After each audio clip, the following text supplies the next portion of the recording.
and welcome to Meat Cutting Big Game. I'm Ben Mitchellbanks. As hunters, we know to bring a big game animal to bag takes lots of hard work and sometimes a little luck. Too often, though, this hard work and effort is wasted because the guys don't know how to look after their animal. And I've seen a lot of animals that have been badly handled. The meat sours from not being cooled off, or they hang it too long before cutting it up. Or sometimes they've let it lie on the ground and it's covered with dirt, hair, and leaves. It's no wonder that when they bring that home, it meets with a cool reception. For many guys, though, the most difficult thing isn't looking after the animal in the field, but butchering the carcass when they get it home. Meat cutting isn't difficult, but it is fairly involved. That doesn't mean the average guy can't do it, though. This video will show you how to cut and wrap an animal at home with only 2 knives and a meat saw. By watching the video and following step by step, you can do it too. What I'd recommend is you set up your VCR and TV in front of the table you're going to cut on. Put your remote control in a Ziploc bag or wrap it in Saran wrap to keep it clean. If you don't have remote control, put Saran wrap across the front of the VCR to keep the controls from getting dirty. Then, start the tape at the meat cutting stage and watch the first cut or two. Hit pause and do it yourself. If you can't remember how it was done, just hit rewind and watch it again.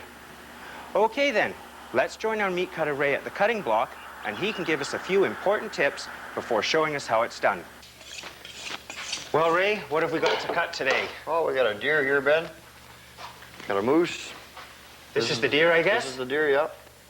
Well, it looks nice and clean. No blood or hair on it, no dirt. Looks really professional. What are some of the things that you would recommend that hunters do right away after they shoot their animal, Ray? Get it skinned, get it clean, all rubbed out, all the blood rubbed out of the ribs. Get it into a cheesecloth or game bag as soon as possible. Okay, so I guess the most important thing then is to clean the animal right away and to get the hide off and get it cooled down. I guess that most animal hides must have a lot of insulating value. They must keep the heat in the meat for a long time. They keep it into 8 to 10 hours when they get the hide on, so it's definite you got to get the hide on. Guys have brought them out of the bush with the hide on, they brought them in, and the skin has already gone sour on it. What about if you're going to pack the animal out of the bush and you want to leave the hide on until you get it packed out to keep it clean? No, I wouldn't recommend it to do it because the weather's always variable. You can be up in the bush and come out of the bush and the heat can be changing. And you could lose that animal because the hide is going to make it all hot, sweaty. So you just want to get the hide off it, put it into a cheese bag, cheesecloth, wrap it up tight. Okay, I guess what I usually do is I usually try and hang the animal up in a place that's got shade and, if possible, has got some breeze, and that seems to help a lot to That'll dry keep the the skin. animal's That'll hide. dry the skin on it for you. It'll dry the fat around it on it for you. If you got flies, pepper on it, keep the flies off it. Rub the pepper on the ribs, and you just take a cheesecloth bag like this, and you bring it around, down around the shank, from the hind, and up. And as you're doing this, rub pepper on it, check for flies. Because if flies get in there, they'll lay their eggs. You don't want to have any of that on the animal at all. Okay, what about putting it in a plastic garbage bag or wrapping it in plastic sheeting? Quite often I see people do that. Well, if you put it in a plastic garbage bag, you might as well leave it in a plastic garbage bag because you'll lose it. Because it won't breathe, it'll sweat, it'll be rotten. So you just take it straight to the dump because you're going to lose your animal. So you recommend it, you use a brown cheesecloth like this. You'll have a nice animal, it'll be clean. And when you're taking the cloth off, there'll be hair, regardless. It'll pull most of the hair off. Because nobody can skin an animal without a hair on it. It's fairly impossible.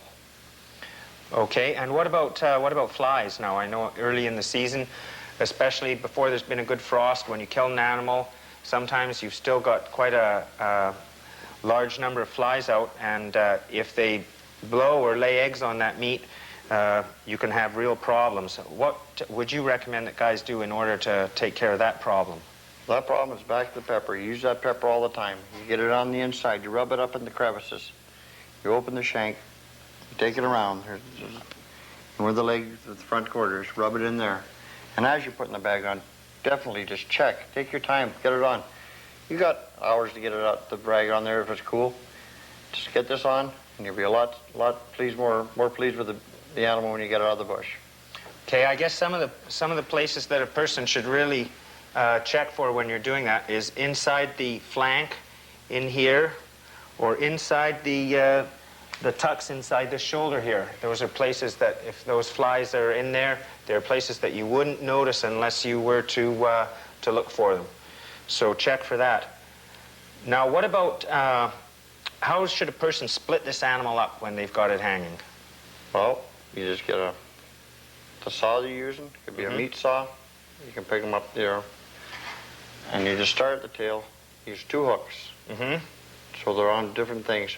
So as you're splitting it, it'll fall this way. You'll have two pieces hanging. So that's when you put your cheesecloth on. Make sure you get all the blood out here. Rub it all out. Take an extra piece of cheesecloth. It's cheap. Okay, and the most important thing there is to make sure that this animal is split right down the middle with equal backbone on each side, right? Because otherwise, if you don't split it right down the middle, it's going to be uneven, and you're going to have large pieces of bone on one side, have a big piece of bone on one side of your steak, and on the other side of the animal, you'd have no bone on there at all. So that has to be split right down the middle. What about, which way do we split it when we want to actually quarter it? Well, on a small deer like this, you wouldn't want to quarter it. You could carry it out. But on an elk or a moose or anything like that, you want to take second rib on the hind, cut across, cut through this with the saw. This will hang on because it's a small white bone. Yeah. It won't break. Hold it, just take your knife through. Make sure you got it started into a bag, drop it in, tie it up, put it on your pack sack, however you want to carry it out. For the moose, you get a big moose, just you're gonna have a little harder time cutting through the rib bones here. So you just take the saw, but make sure you got somebody holding underneath it or you'll drop it. But make sure you have a bag on it. So if it does land in the ground, you're not going to get all the leaves and the dirt and everything stuck on the neck and everything. Okay. So just count 2 ribs down from the back? 2 ribs down from the back. And then just cut right across. Okay. Okay, now we've got it all split and quartered. What do we need at home to butcher an animal? Well, start off, we don't need this no more. We have a hand saw. It's a meat saw. It's got a meat blade. It cuts through bone, steel, anything. It'll cut it. It's just like a hacksaw. I've cut nails with them, and they're still cutting meat. Steel is for your knives. A steak knife, you use it for cutting roast, stew, anything that's bigger than a boning knife. Because your boning knife you use, it's a smaller knife. It's a 6 to 8 inch blade. It's for taking the meat off the bones, boning out, cutting string, basic, smaller portions of the meat. Okay, now, if I was going to buy these things for myself, what would I be looking for instance, if I was going to go and buy a staking knife? You look for good steel. You look at the brand name. They'll say either made in Germany, Swiss. There's good knives down the States. Don't buy anything made in Japan. That's cheap. You take the knife and go like this, and the blade pops up and hits somebody. You want a good knife. When you cut it, it's not going to go anywhere. It's going to be firm. You're not filleting fish, so you want a strong knife. So, same with the saw. You take it. You ask for a meat saw. And they're good for packing in the bush. So you can put a guard on them. You can just put a plastic all the way down. It won't cut into your bag or your back, and it's safe. Okay, what about the string there now? String, it's butcher twine. That's all it's called, is butcher twine.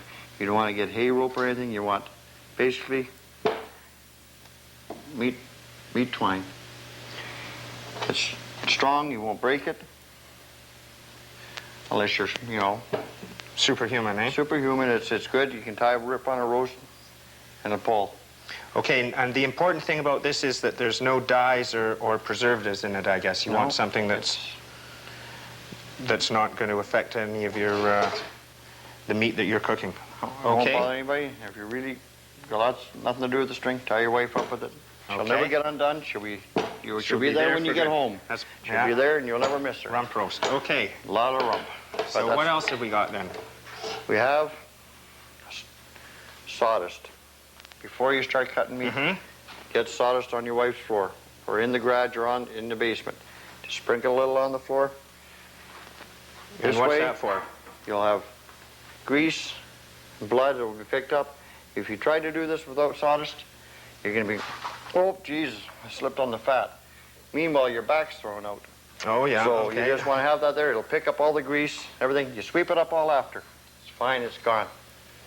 Okay. What about these tubs now? These tubs, you can buy them anywhere.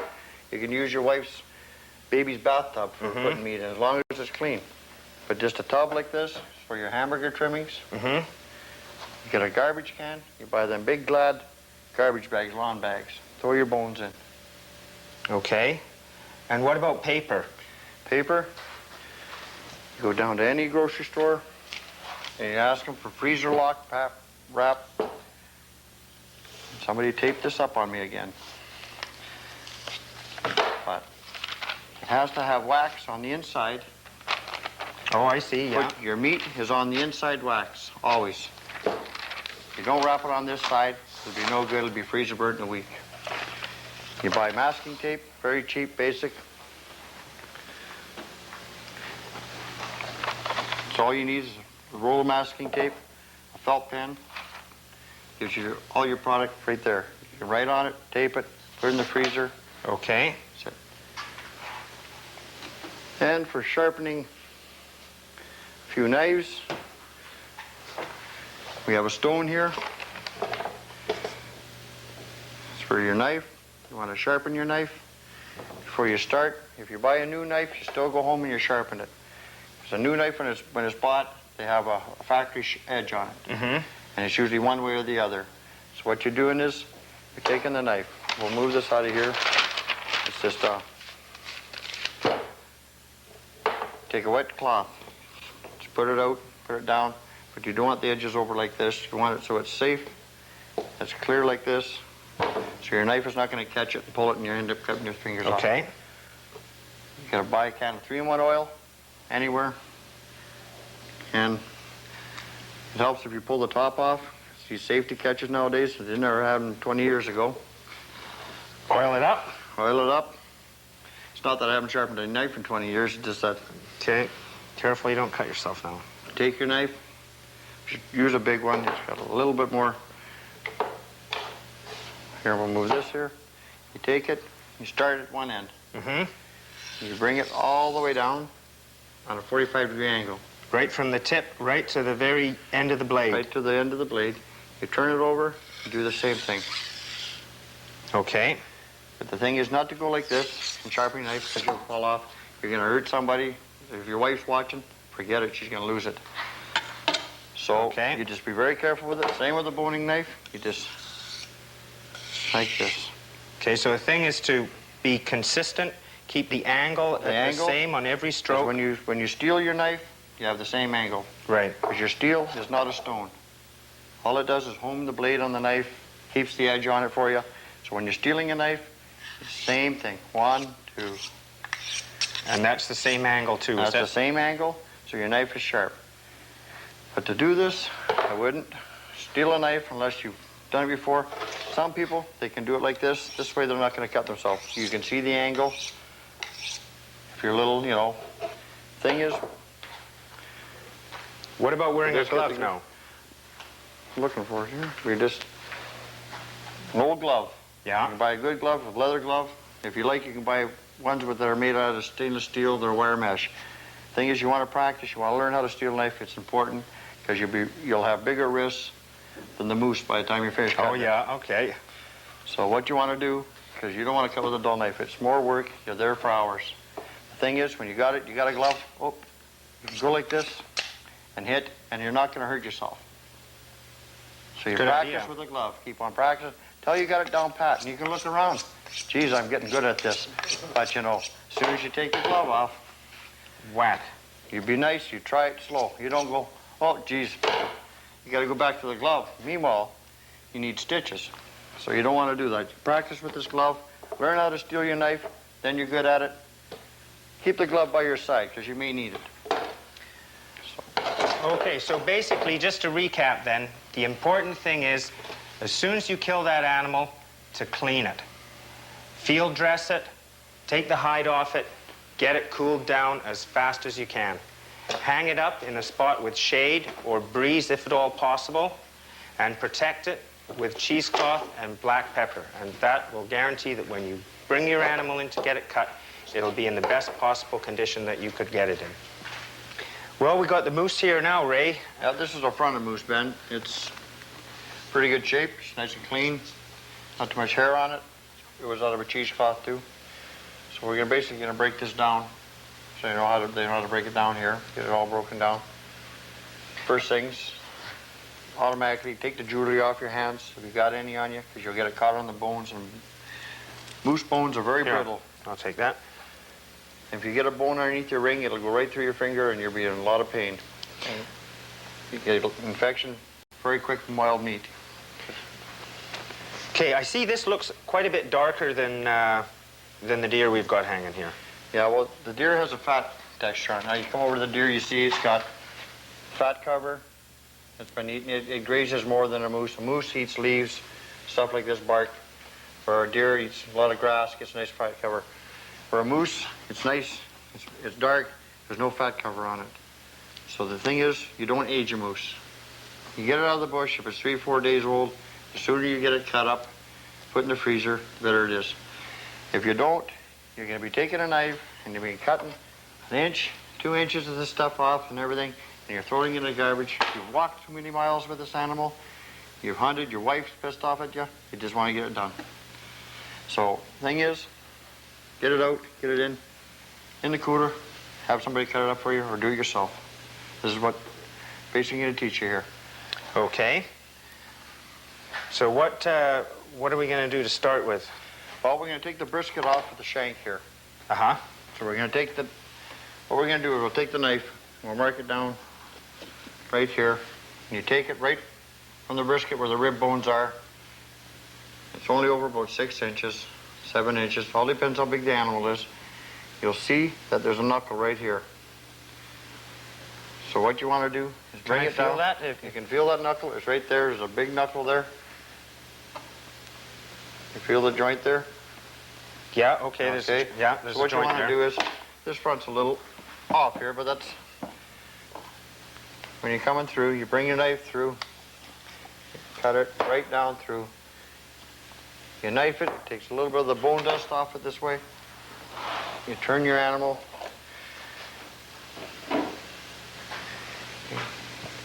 Take your meat saw and you just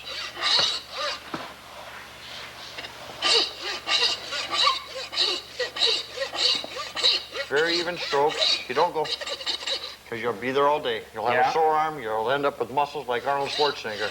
Okay. All you do is just long strokes. There she is.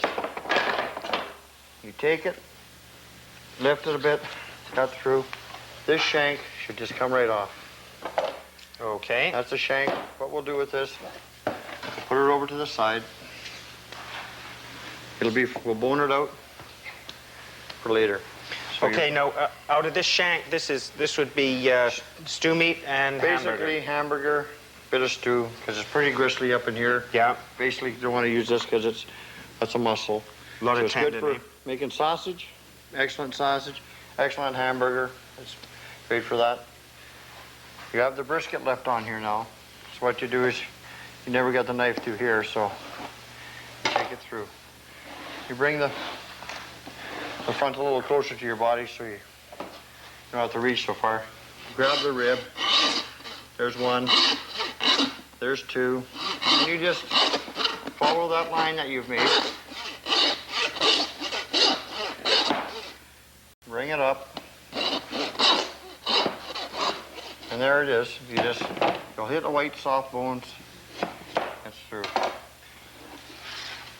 This is good for soup. Basically, I wouldn't use it for soup. I'd take it out, bone it out,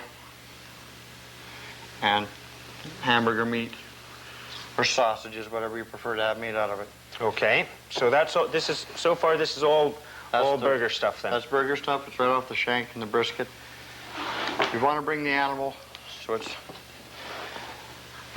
available so you can count the ribs. So what you're doing is you're counting 4 ribs.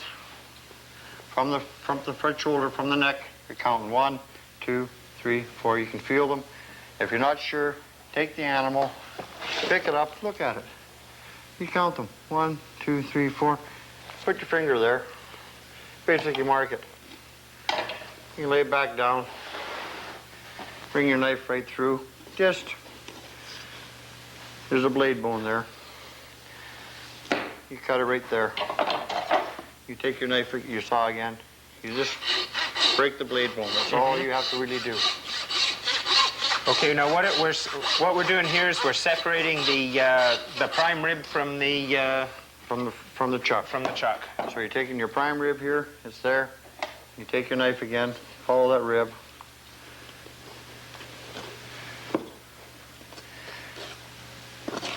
Right through. So you have your prime rib there. You do the same thing again. You just take your saw, cut through the bone. It's there. So this is what you end up with, the prime rib here. You can take the short ribs off next, right here. Mm-hmm. Have a prime rib roast or rib steaks. You see So that? we'll get back to that in a little while. That's where the bullet has That's gone the in. bullet hole right there. He's had a good hard shot. He hasn't hit it in the hip or in the neck, or I mean not so much the neck, but into the shoulder where he's hit a big bone. Yeah. Because if he has, usually this whole front shoulder will be wasted. Because when a bullet hits an animal, especially in a big knuckle this big on a moose, it's hard as rock. That bullet will do a Watusi in there. It'll be everywhere. It'll be dancing. A lot of damage. It may end up going in here, but it may be coming out over here somewhere. Right, okay. And it breaks the bones up, causes a lot of blood to run through. And what happens when they do that? The blood lays in there. By the time you got that animal home, you open it up and you say, gee, What a mess, eh? what am I going to do with all this? So you can clean it up as best as you can, make sausage. There's your steaks are gone. Well, it's because you get a real bad shot. It's not, an animal sometimes running and can't be helped. Yeah. But you try to give it in the shot in the shoulder and the rib, hit the heart, in the neck. If you're as good as my father was years ago, he used to hit him right behind the ear. Oh, yeah. But he never okay. used a gun. But, okay, now we've got the chuck here. Okay. And what we're going to do here is we're going to separate it here. So you have the cross rib here. Mm-hmm. What we'll do is we'll take this, turn it. So the neck is here. Okay, so this is the neck here. This is here. I'm going to bone the whole thing out just the way it is, though. Okay. So what I'm going to do is flip it over. You're going to see. This is good for roast. The whole thing is good for roast. Shoulder steaks are a little tough. You got to marinate them, soak them. Some guys, they throw a bottle of beer in and marinate them for a day or two, and they're great. But half the time, there's no beer in the fridge. Well, they drank it. So what you're going to do here is you're going to take this little hunk of meat in here. It's just like a tender. You just take it out. And it'll just a piece of hamburger. Okay. You have the rib bones here, the cross rib bones. Uh-huh. All you want to do is take your knife and just start it at the very front of the ribs here. Right at the very top. Right at the very top. Slide these ribs so they just slide them so they're there. So your knife is right flush. Use your knife just like it. Don't go like this with your knife. You be like this, and geez, you're going to get strong. Oh, you don't want that. All you do is just pick it up, hold it. Just hold the one rib. Just hold it and pull and let your knife. Moose and deer, it falls off the bones a lot easier because it doesn't have the marbling and the fat content like beef or anything like that. And you just follow the bones. It's very basic. And around the neck it gets a little dirty because sometimes guys drop them and they hold them and they fall right through the cheesecloth and it hits the dirt. Yeah. So you got here the neck. You take your saw. You can cut it up here, cut it here. Makes excellent moose stew. Beautiful. The ribs, all you do is run your knife down them. Grab onto there. Just there. It's Okay, and that's down the bone, right down the edge of the bone. Just grab a little piece of the meat there. And just, Now that's from in between the ribs, that's right? in between the ribs. So what basically is, you got here now is just a piece of rib. It's basically here. If you're into soups and stews, it's fine. You can take a knife and just take a little bit of the meat off of this. And Get use it for everything you soup. can off it. Everything you can. Mostly they don't make too much moose stews and stuff like that. So you turf it. Okay, the bone barrel. It's the bone barrel. You don't need that. And So that now- goes in the burger. That's into The the burger hamburger, tub. a little bit of trim. Now you got the front shoulder here again. Okay, now this was the neck here, right? This is the neck end. All you've done is just flipped it over. Here's the cross rib here again. It's by the leg. You can always tell where the cross rib is. It has a round bone right there. It shows. Right here. Right there. That's Okay, from where the shank came off. This is your round bone. okay. So what you're going to do now, you're going to feel right there. You'll feel a knuckle. Right shows right on the skin there. Right on the skin where it come through. And you just put your knife in there, and you'll feel that knuckle. And you see, you keep on feeling it. And you just follow that knuckle right there. So the knuckle's there. You just take your knife, follow right down the bone. So what you do is you go down one side, and you go up the other side, just like that. As soon as you get to the knuckle, you want to just go around it. It'll come out of there, just like it was. Just grab it. Don't grab it when your knife's pulling towards you, though. Be minus a few fingers, and you won't even know you've done it. Okay, so what we're doing is now we're taking that big bone out that of big knuckle right out of there. You find that the front leg. it's right there, and all you do is get underneath it here a bit. The thing is, don't want to cut too far down because you'll cut a big hunk of the roast away. So what you end up with is a bone like this. Soup bone, whatever. Trim up all the hamburger meat or stew meat off it if there's anything on there, I Get guess. a bit of trimming on it. You're not going to get all the meat off it. I've been doing it for 20-some years, and I still leave meat on it. There's another bone right there. That's a blade bone. You can see where the white is. Okay, now this is the shoulder blade here That's the that's shoulder running blade. back this way, right? That's right. Okay. So basically what you want to do is, you see it right there. You feel the rib, the bone. Put your hand on it. Don't be scared to touch it. Just feel it, and you'll feel right there. All you do is put your knife right down the side of it. Okay, now that's that raised rib on the shoulder blade, right? That's the blade on the shoulder blade. So you turn it to get comfortable with it. What you want to do is just turn it so it's to you. Use this hand for pulling. Yeah. All the time. If you go like this and push, you'll never get nothing. You'll just end up with big chunks of meat. So what you do is you just take your knife, follow the bone. Let your knife just glide.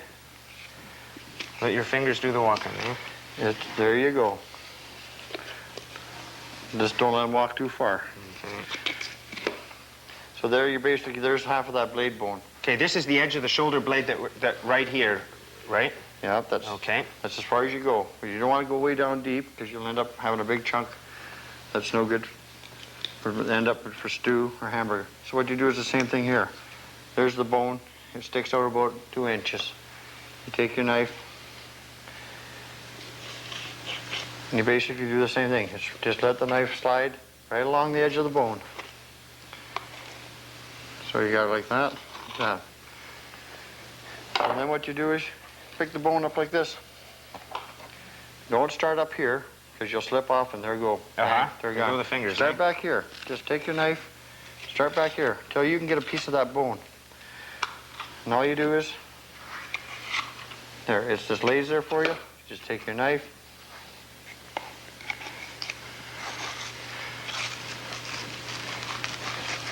Better get my fingers out of there. Oh, you'll only bleed. There's the blade bone. If you left that in when you went to cut it, your wife says, oh, here, the blade bone's in there. You tied it up, it's a roast. She's going to take her carving knife. She's going to go like this, and she's going to look at this. You're going to get a little piece of meat and say, I can't cut through this bone. So she's going to get mad. She says, I don't want to ever have a roast like that again. So what you do is you got rid of the bone. Boned out. Boned out. So you got the animal now, it's boned out completely. Okay. So what you're going to do again is flip it over so the skin's down, everything's back, one solid piece. We'll try and put it solid here. Okay. So what you're going to do is, this is the neck. You Right. can always tell where the neck is because it's right here. Here's this nice smooth piece where the cross rib is. Right, this neck, was the leg, right? the leg. The neck is very coarse. It's right here. It's called the blade or the chuck. You measure it out to where you want to cut it. Okay. So you want to have maybe some chuck steaks. What you want to do is measure it. Take a look. See where you're at here. You know, you don't want to have a piece of meat hanging there that's going to fall off. So you just look at, eyeball it, and just take your knife,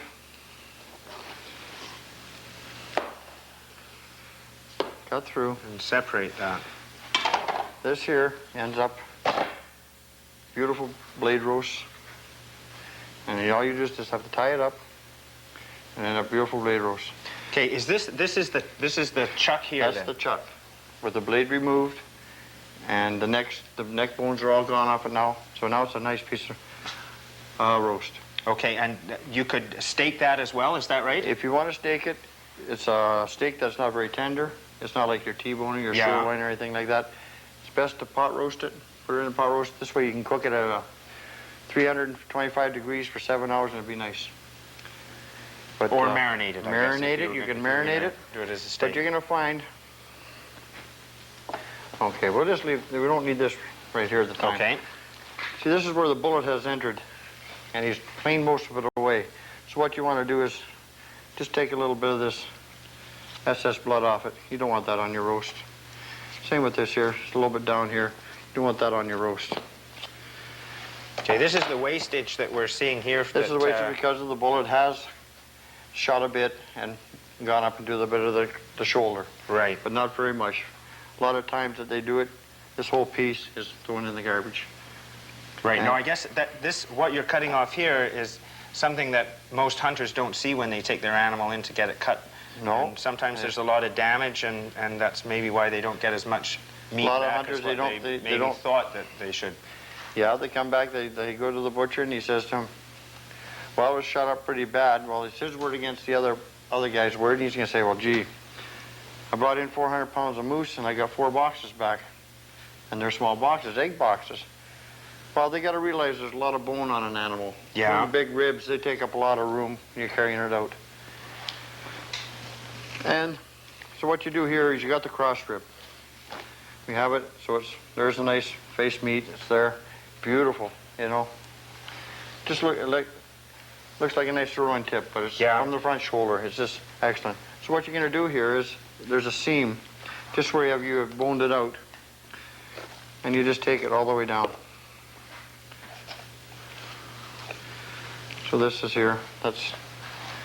You still take a little of this blood off here. You don't want to have that on there. Your wife will get sick. You don't want to have that. No, I wouldn't want that. No. The kids will say, oh, I'm not going to eat that, Dad. No more hunting.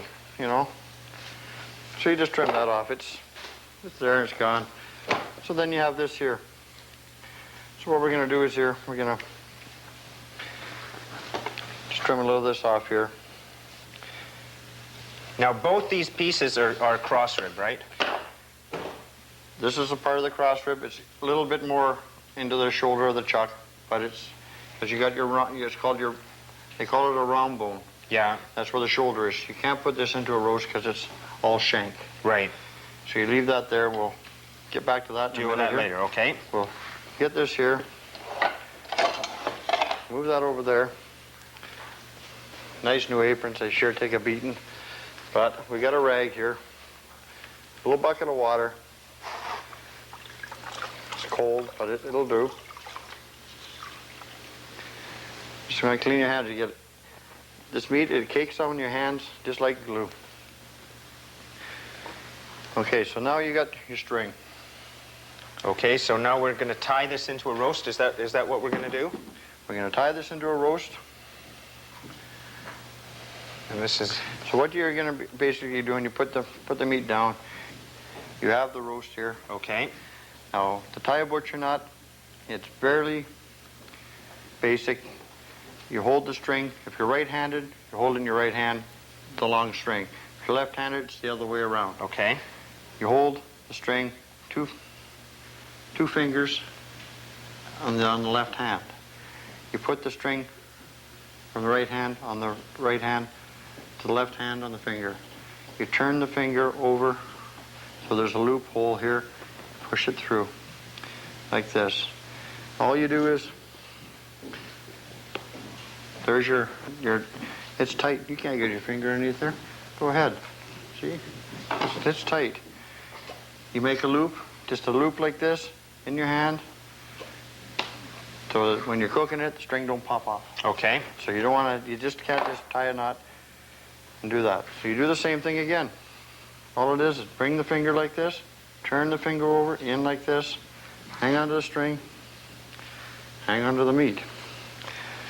Same thing, turn your hand like this, make a loop, grab the string. Okay. Same thing. You got a rough idea how this is done now? Yeah, I think so. Same thing? Same thing? You ever tied a roast? Yeah, a long time ago. Long time ago. Uh-oh. No, don't know your own strength. Here, you show me. Too much power. Okay, here. We'll do this for you one more time. There it goes, basically. Here, Okay. you show me. So I just take this string over like this. That finger, yeah. Just Turn. rotate these fingers. Rotate them fingers. Pull that through. Snug that down. Make another loop here. Pick up that end. That's it. Snug it down. Okay. We'll just get rid of this right away here, and we'll get onto something a little, oh gee. Yeah, gee, that's not very, not very Well, strong sometimes you string get there, eh? defected string. You should check all strings when you do buy them, I imagine. But Yeah, it's probably... so what we basically want to do here is, So that's really, that string's just to hold that roast together when yeah, when you're cooking a roast, right? you don't want it laying out flat after it's done. Right. You know, you're cooking a roast, you don't want it to end up like a flank steak. So what you're going to do now is, average person eats a 3 to 4 pound roast. This is what you end up with. You take this tail end off here, stew. That's stew meat, That's stew. and these are all what you These are call all boneless cross rib roasts. boneless cross Very rib nice. roasts. They They look good. slow cooking roast. You don't want to cook them fast. They're not a bear and a beef or anything, or from the hindquarters, so just cook them slow. Okay. Maybe I'll just put those over here and get them out of the way. Sure, just pop them over there.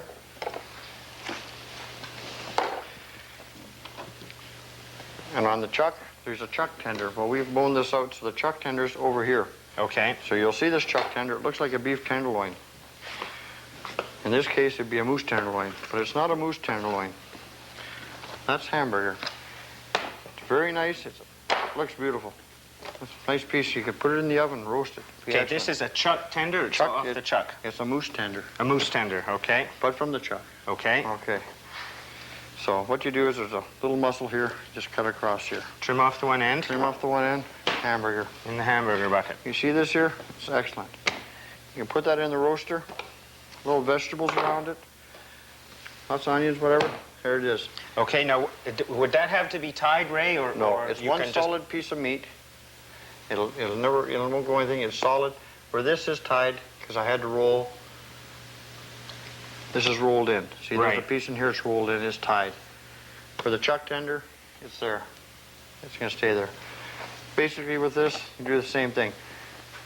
But always look on the back. On the animal, like the moose, the deer, there's back strap when you split that animal. just right. All it is a tenon, and you just take it right out. You could Looks give this like to tough your chewing. You could give this to anybody. It's like jerky. It's better than jerky. You could use it for a strap on your kids. It really hurts. But don't start doing that, not today. Okay. It's just unbreakable. You could tow a car with it. Okay. And what we have This here is here the chuck, is the right? chuck. So what we're going to do is we're just going to trim a little of this off the back here. It's looking a little, Clean it up a little. clean it up a little bit, you know.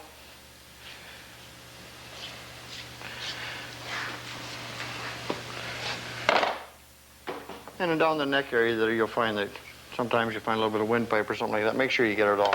You don't want that. So what we're going to do with this one too is clean up the back end of it. We'll take this off here. You don't really need it on there. It's... Uh-oh. We've got a problem. Landed right side up, though. Oh, it's... It's the Never lost a inconvenience. piece. It's the inconvenience of the kitchen. So what you do is just clean this up. So how often would you steel your knife when When it starts to feel dull, then you just tune it yeah, up? just give it a little touch up. When you're start to feel like you're going like this, and you should be just going with one stroke. So then just give her a couple of shots on the steel and you're back in business. Oh, you're back in business. Same with this thing here. We'll tie it up because it's better off as a pot roast, a shoulder roast, whatever you want to. Slow cooking roast.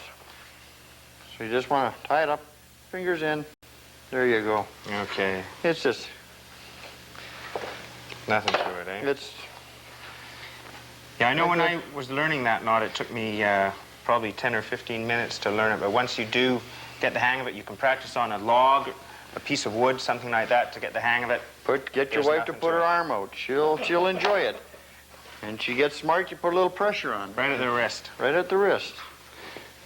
You gotta have something. You gotta have something that's flexible. A log is stiff. Your wife's hand or something, or your leg, just, you know, a little tug. It's easy. It's...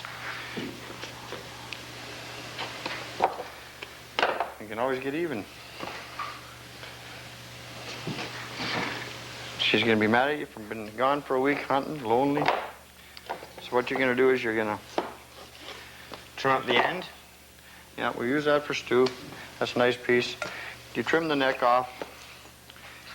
It goes straight for hamburger. You don't want it. Okay. Same thing with the roast. You cut it in half.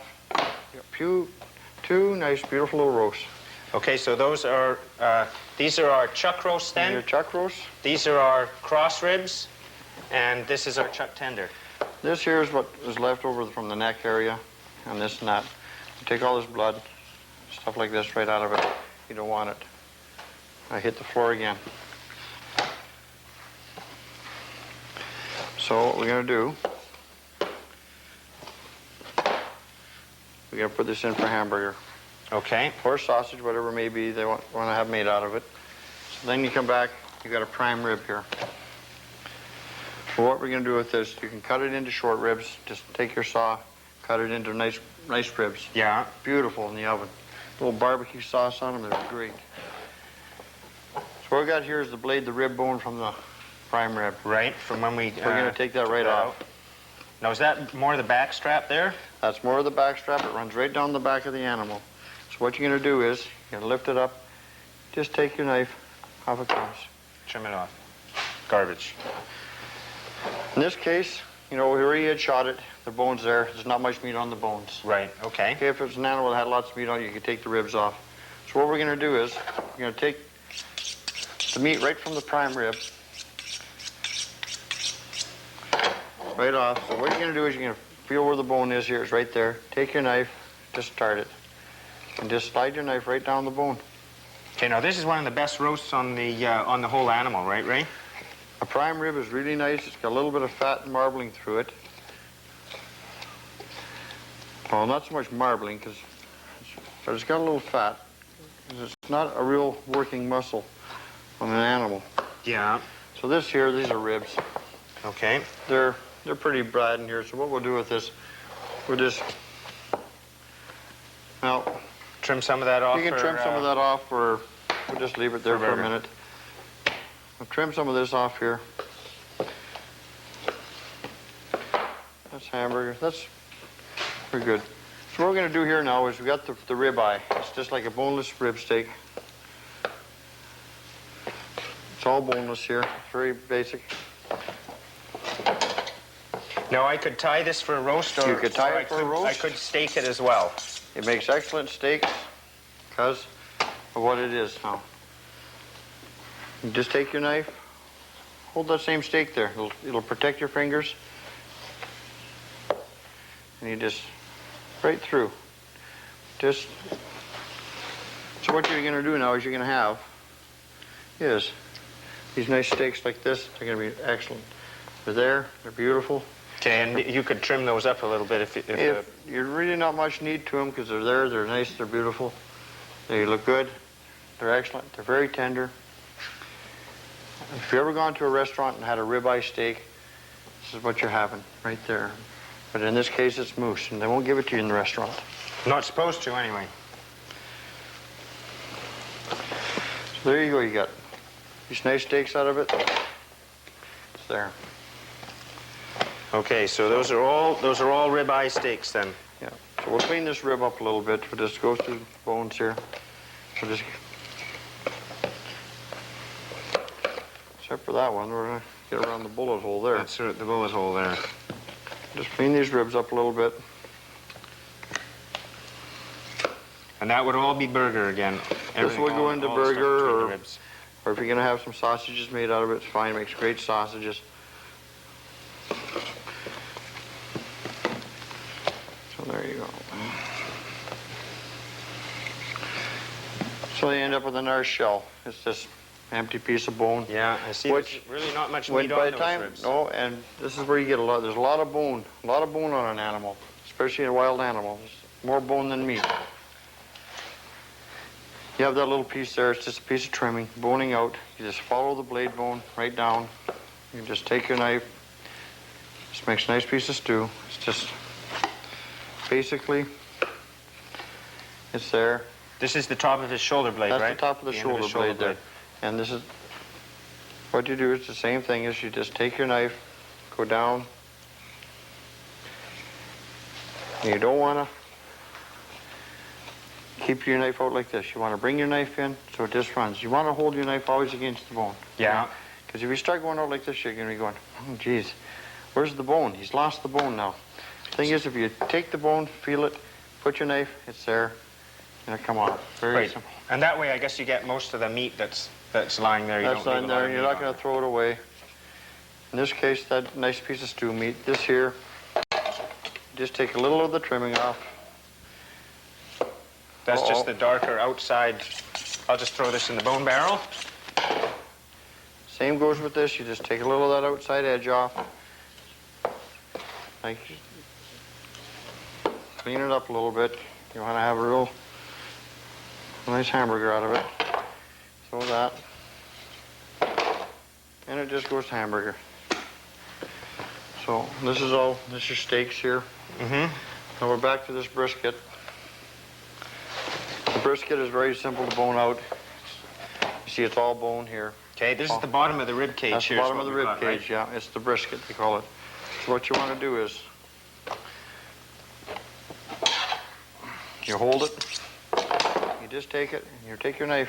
Make sure your hand's down here. You don't want it up there. Hold your hand up here, you slip, you're going to go, gee. Oh, yeah. What you want to do is, hold your hand away from it at a time until you get your knife started.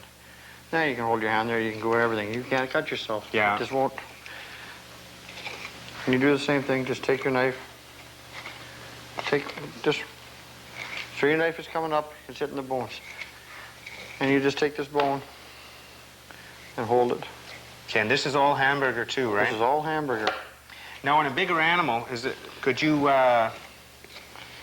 say, get corn part of that, like corn moose, the point, or? Well, what you can do with the point is, you can do it for strip it, salt it down, make jerky, make moose jerky. Guys love it. You go to buy jerky in a store, $5.99 100 gram. It's very expensive because there's a lot of work in making jerky. You got to strip it. You got to, it's got to be smoked, and it shrinks a lot. You lose a lot. But you take a piece like this.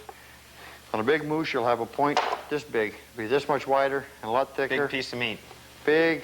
You can take it, put the brine for your jerky, whatever, or even pickle it and make corned beef out of it and boil it at home with veggies and that. But for smoking, it's an excellent piece of meat. It strips nice, where you couldn't do it with a piece of chuck because it's not a solid piece of meat. Right. In this case, I'm not making jerky. Okay. So that's all burger. And this could be just cut up for soup, bones, what have you. You can take your knife a little bit better, come down the edges, Just clean up the bone. Get everything you can off it. Thing is, you don't want to take the meat off of the bone here because this is where it's been carried out and you've been wiping it. It's dry. It's pretty dry in here, so you basically just want to throw the brisket away. Okay. So that just about leaves just the shank here then, is that right? That's Off this front quarter? the shank is boned right out for hamburger, stew, whatever you want to have out of it. But you take the shank and you hold it up like this. You got a good grip on it here. Yeah. The knife can't bite you. So you just take this like this. And you see, and just straight up, just take the knife. You'll see that bone's right there. So as long as you pull away from it, it'll come away from the meat just with your hand. So you have a piece of hamburger meat. Same thing goes with this. You see the bone edge here? It's right here. So you take your knife, you take it, comes away from the bone. Just take it down through here like this. And clean some of this off here. You're constantly trying to clean the animal as you're cutting it because you'll see a hair on it or something, so you're not going to be able to pick that hair off. So just take your knife and cut that little piece off. You're not going to miss it. Just take this like so. And it just falls right along the bone. Just around the bone. Same thing up here. Just follow the bone. The bone's there. You turn the thing to make it comfortable for yourself. So what you do is just follow. There's a bone. Follow to there. Turn it over. Here's the bone. It's here. Take your knife. Straight up. Don't take your knife and go like this. Don't take your knife and say, geez, I'm going to get this bone out of here right now. And you're going to go like this. And About 2 minutes later, you're going to go like this. Because you're going to pull, you're going to stab yourself. Don't pull the knife towards yourself. At best of times, take the piece of meat. If it's, you got that far, take it. Lift the meat on it. Put the knife away from yourself. Have your wife stand there. But no, you don't want to pull it towards yourself. You know. Then you always go hunting. Then you just do the same thing. Use the bone as a leverage. like a handle. Like a handle. You do the twisting and turning where you want to take the meat off. Right, okay. So, More bones. and this here you can use, it's nice, it's very lean in here. Take the trim off the edge here, just take your knife. Makes excellent stew, beautiful stew beef. And cutting stew, when you've got a stew, you want to take that off. And you want to trim this off. It's just the out skin there. And when you're going to cut stew, take your big knife. Do your little strokes. Just take it. There's a strip big enough. You know, you start going like this, oh boy. I'll put 3 or 4 there like this, and I'll take another one. You know, put another one in there like this.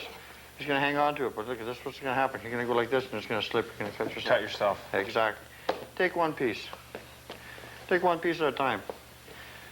You're not working for Safeway or anybody, any chain stores, anything. You're just your own man here. So you just take your knife, you just go. Right. Easier on the fingers. Easier on the fingers. You got nice cubes of stew. They look good. There you go. Looks good. Your wife's impressed. You could tell her it's beef. It sure is a lot darker than beef, though. You can sure see that looking at it, that it's definitely a moose that you're looking at. Yeah, it's very nice. So these are the steaks. This here, basically good for stew beef. Put it at the other end of the tub for stew beef. Okay, that- then. So that's That just takes care of the about front that corner. for the front quarter. But you'd have the short ribs and everything. If the bullet hadn't gone through the ribs, you'd have all your short ribs and stuff like this. Right. You just take that rib section, just cut it up into Into 2-inch chunks. pieces, and you'd have short ribs. See, a lot of that front quarter sure goes for stew meat Yeah. and hamburger. A lot doesn't of it? when they do this, they want to make sausage out of it. So the front quarter is the tougher part of the animal, so you want to use it basically up for sausage, hamburger, stuff like this. Where you're going to see on the hind quarter next, that you won't see very much trim. It's basically all steak, roast, and a bit of stew. So if you have your choice between getting the front and the hind quarter for helping packed out, the hind quarter is the one to go with then. Oh yeah, because you're going to get the tenderloin out of it, and that's the best Yeah. part.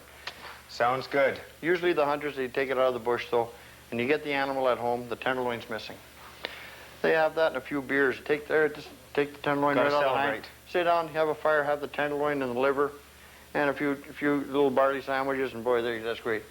Sounds The wife fine. gets home, where's the tenderloin? Well, I'm sorry, dear, we ate it. But there you go. That's the front quarter done. Okay, so And then... then wrapping the meat is very easy, very basic. Find the roll of paper again. Here we go.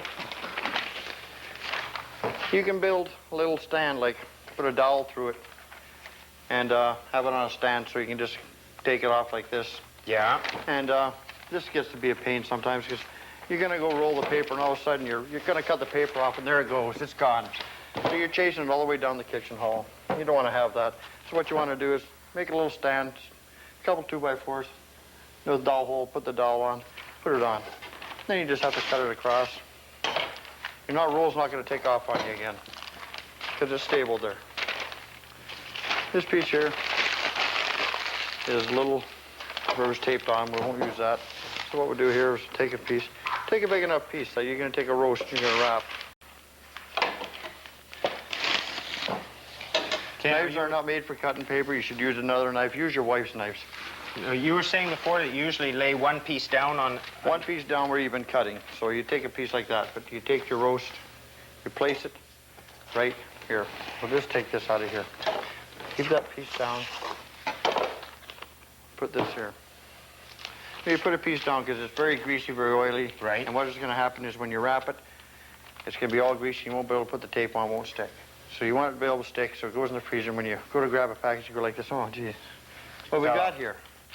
Thing is, you wrap it, you put it right in the middle of the paper. You take one over like this, grab it right here, and don't be scared. Don't wrap it like this, because it's all there. All the air is going to get inside. Don't be. It'll be freezer burnt in a month. So what you want to do is make that grab that nice and roast, tight. grab it like this. Don't be scared to grab it.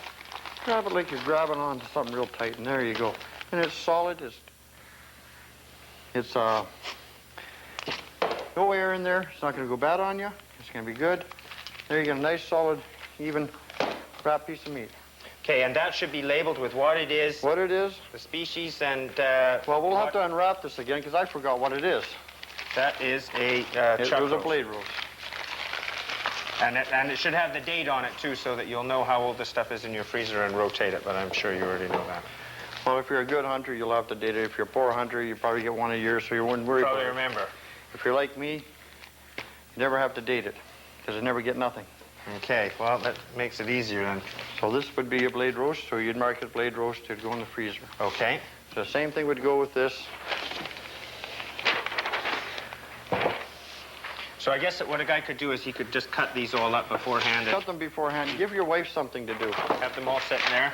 Let her sit in there. She's going to be belly aching at the mess and everything, but you'll just let her do it. But thing is, put it in the middle, roll this over, roll this one over, tuck it in real good.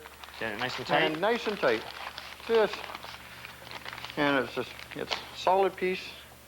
It's going to last for a year easy. No problem, because no air is going to get in there. It's nice, firm, looks neat. Looks good. So there. So that's it for the front quarter That's then? it for the front quarter.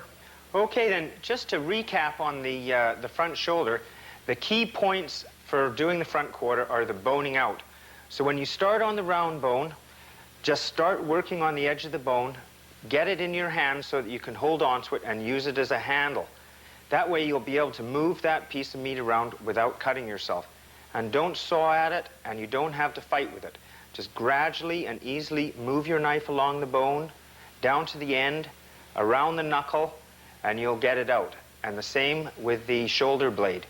Just gently and easily work your knife along the shoulder blade. That way you'll get it boned out. If you do that, you'll get nice pieces of meat there, and you'll get those cross rib roasts and those chuck roasts that normally people don't get. So the other thing that you should maybe practice on is that butcher's knot. Work on that butcher's knot. You'll be able to do it quickly and efficiently. You won't have any problem, and you'll get some nice cuts out of that quarter. Okay, so we've got the hind quarter here now, and we're going to start working on it. So what's Well, the first basically, step, Ray? this is the hind. What we're going to do here is, this is the back end of it here. So what we're going to do is just grab one end there, we'll flip it over so you can see the bone structure on it. So so they know where to cut through. Let's bring it towards us a bit.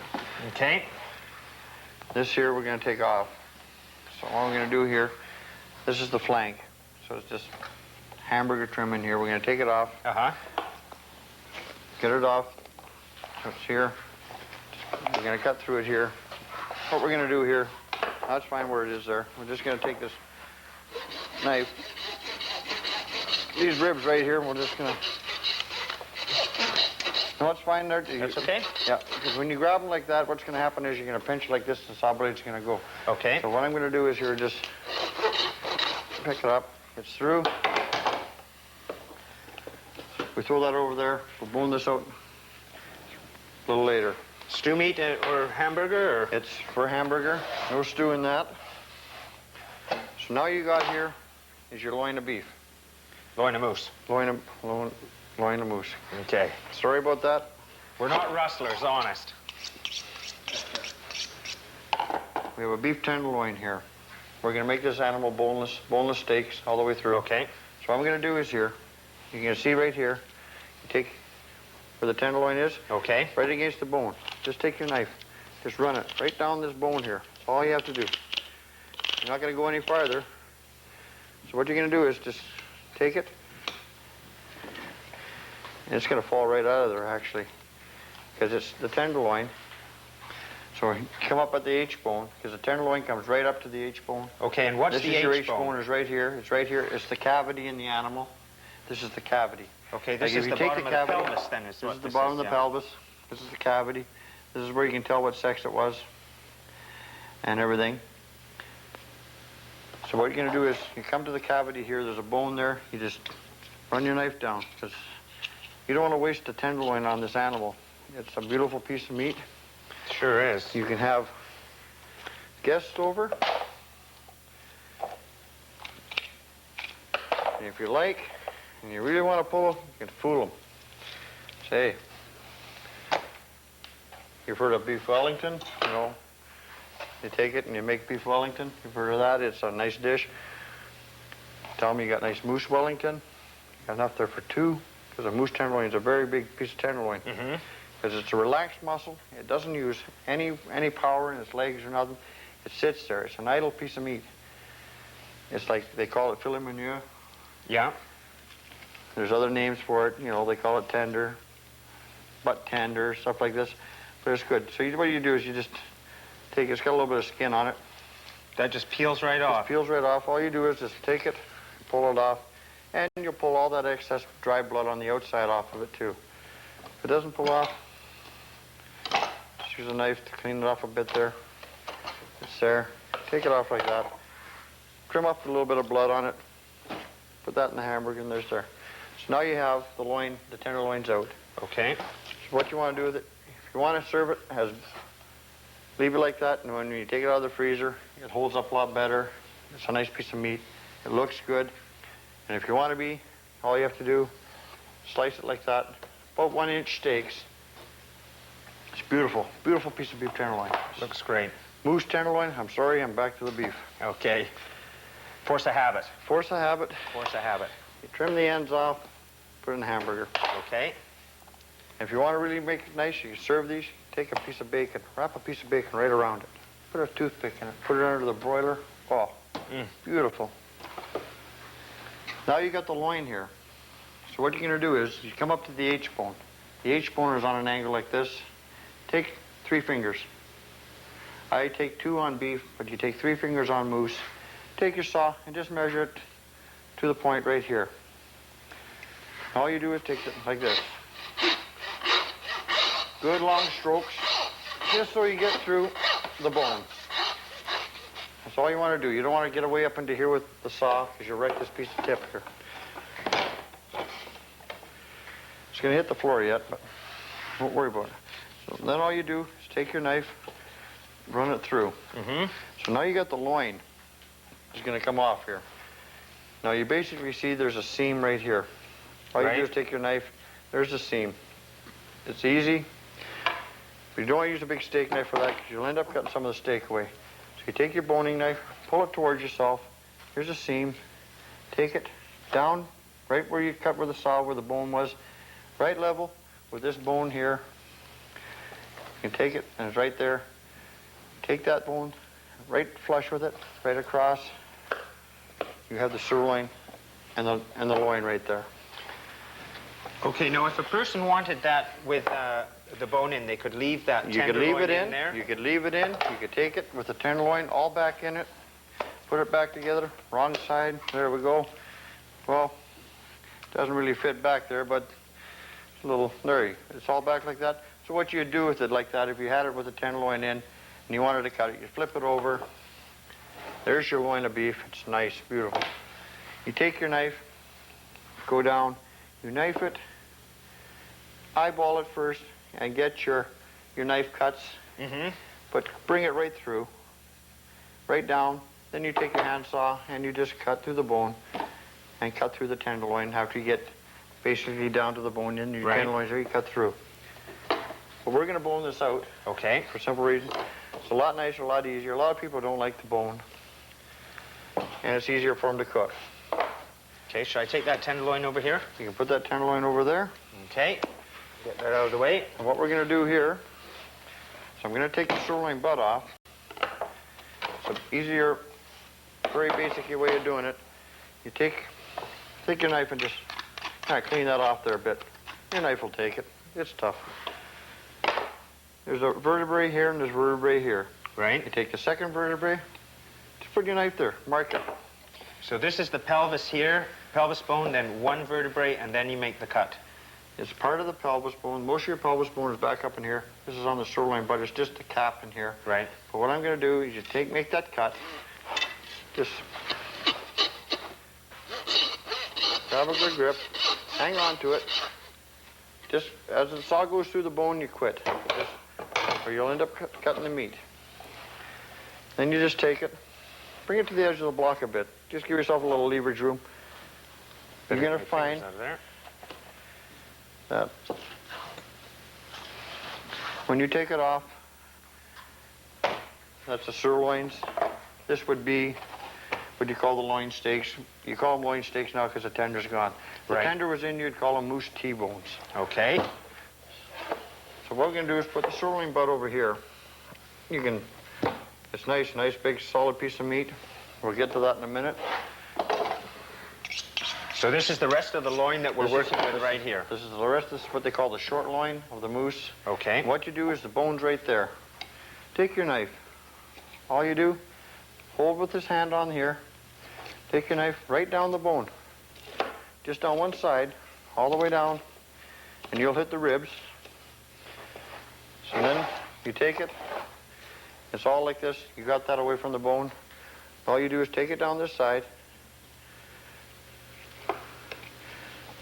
and just right down the bone. Just take it.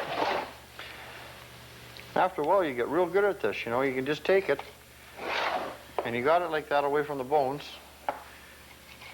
You go like this, so it's even.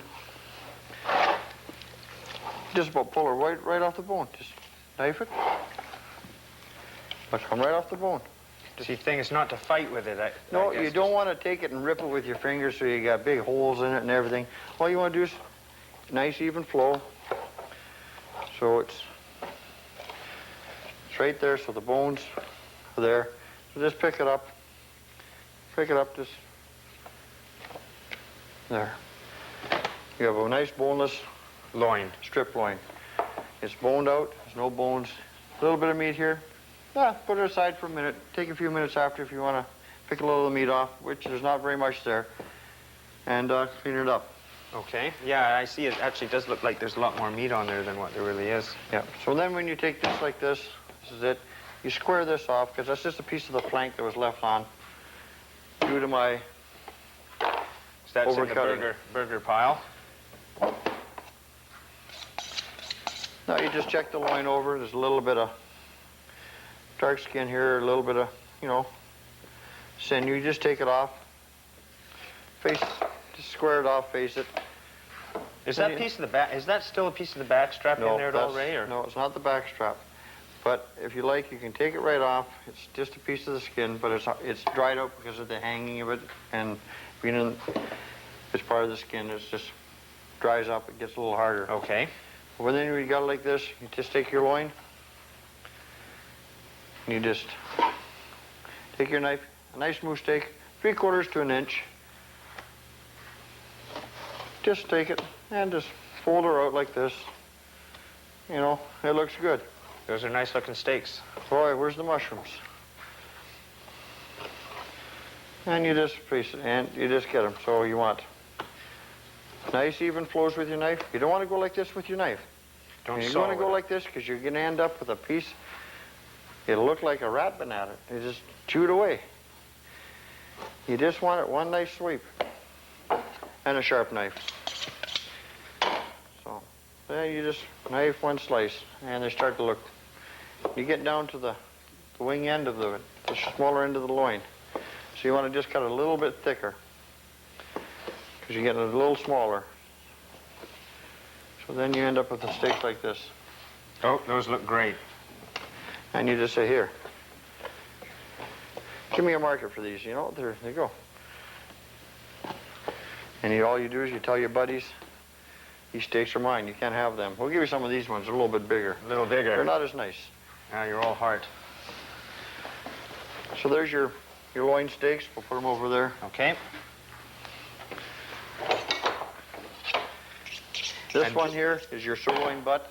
It's the moose butt. They call it the sirloin butt. It's a lot of butt. Butt. We'll get at it. Okay. All you do is you see this H-bone here. You see it right there. It's faced. Yeah. Stand it up. Hold it like this. It'll stand there. If it's cut off square, it's great. Just take it. Run your knife down this side. Just do it a little bit.